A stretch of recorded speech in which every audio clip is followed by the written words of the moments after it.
প্রথমবার আমি আমার খামারে এই মুরগিটাকে দিয়েই বাচ্চা উঠিয়েছিলাম, আর তখন 15টা ডিমের মধ্যে মাত্র 5টা বাচ্চা উঠেছিল, তাও একটা বাচ্চা মরে গিয়ে 4টা বাচ্চা আছে। আর সেকেন্ড টাইম আমি আমার এই মুরগিটাকে আবারও উমে বসিয়ে দেই, আর মাশাআল্লাহ 15টা ডিমের মধ্যে 14টা বাচ্চা ফুটেছে এই মুরগিটার। আপনি প্রথমবার যাই করতে যান না কেন, আপনি সফল হতে পারবেন না, ভালো কিছু হবে না।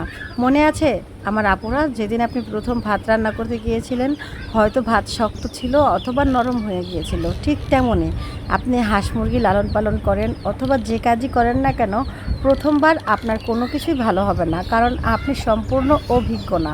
তবে আস্তে আস্তে সব কিছু নিয়মকানুন মেনে আপনি যদি চালিয়ে যেতে পারেন, তাহলে অবশ্যই ভালো কিছু হবে। আপনি যখন আপনার খামারের মুরগি দিয়ে বাচ্চা তোলার চেষ্টা করবেন, আপনি চেষ্টা করবেন আপনার খামারের সবচাইতে জেদি মুরগি দিয়ে বাচ্চা ওঠানোর, কারণ জেদি মুরগির বাচ্চা কিন্তু কোনো কিছুতেই নিতে পারে না, ওরা খুব ভালো টেক কেয়ার করে। আমার খামারের সব মুরগিগুলোই অনেক জেদি, আর এই মুরগিটা হলো আমার কালো মুরগি। এই মুরগিটার জাতটা কিন্তু অনেক ভালো, কারণ এই মুরগি আগের বাতের বাচ্চার যখন বয়স 1 মাস হয়েছে, ঠিক তখনই আবার নতুন করে ডিম দিয়েছে, এবং আমি আবার এই বাচ্চাটাকে বসিয়ে দিয়েছি। এখন আমি দেখাচ্ছি এই যে 21 দিন আগে যে বাচ্চাগুলো উঠেছিল, উপরের যে বাচ্চাগুলো দেখলেন ওগুলো গতকালকেই উঠেছে, এখন পর্যন্ত সুস্থভাবে দাঁড়াতেই পারছে না। আর এই বাচ্চাগুলোর বয়স হয়েছে 20 দিন। 20 দিনের এই বাচ্চাগুলো কিন্তু খুবই অ্যাক্টিভ আছে। আর আমি আমার খামারে মুরগির বাচ্চাগুলোকে ভিতরেই রেখে দেই, বাইরে খুব একটা দৌড়াদৌড়ি করতে দেই না, কারণ এই সময় মুরগি খুব আশ্রাআশ্রি করে, মাটি নষ্ট করে, বাড়ির উঠানগুলো নষ্ট করে ফেলে। এছাড়াও কুকুর অথবা শিয়ালের বাচ্চা নিয়ে যাওয়ার সম্ভাবনা অনেক বেশি, কারণ আমার এদিকে অনেক কুকুর এবং শিয়ালে আক্রমণ করে। তাই খামারের ভিতরে যেহেতু আমার জায়গা আছে, আমি মুরগিগুলোকে এভাবেই রেখে দেই। আমার কিন্তু আরও 2টা মুরগি আছে। এই যে একটা মুরগি আমি বসিয়ে দিয়েছি ডিম দিয়ে, আর এখানে আমি এই মুরগিগুলোকে হাঁসের ডিম দিয়ে বসিয়ে দিয়েছি।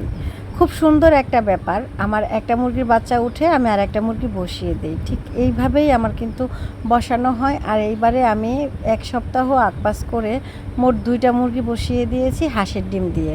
আমার খামারে চীনা হাঁসে এখন ডিম দিচ্ছে মাশাআল্লাহ, আর সেই ডিমগুলোই আমি দিয়ে মুরগি বসিয়ে দিচ্ছি।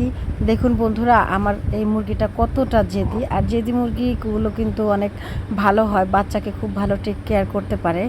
আর এখানে মুরগির ডিমগুলো বের হয়েছিল 2টা, আমি যার কারণে মুরগিটাকে একটু রাগিয়ে দিলাম, সে ফুপড়িয়ে একদম সুন্দরভাবে ডিমে তা দিচ্ছে। আর এটা হলো আমার লাস্ট আরও একটা মুরগি। এই মুরগিটাকে দিয়ে আমি এর আগেও একবার হাঁসের বাচ্চা উঠিয়েছিলাম, সেই হাঁসের বাচ্চাগুলোর বয়স এখন 1.5 মাস হয়ে গেছে, আর নতুন করে এই মুরগি আবারও বাতে বসে গেছে। আমি এই মুরগিটাকেও হাঁসের ডিম দিয়েই বাতে বসিয়ে দিয়েছি, দেখা যাক কি হয়।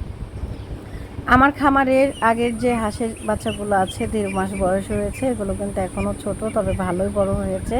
সাথে কিছু মুরগির বাচ্চা আছে এবং বড় হাঁসগুলো আছে। আমি সারাদিন এগুলোকে এখানে এভাবেই ধরে রাখি, যাতে করে কারো উঠানে গিয়ে নোংরা না করে এবং কি কোনো প্রকার শিয়াল অথবা কুকুরের আক্রমণের শিকার না হয়।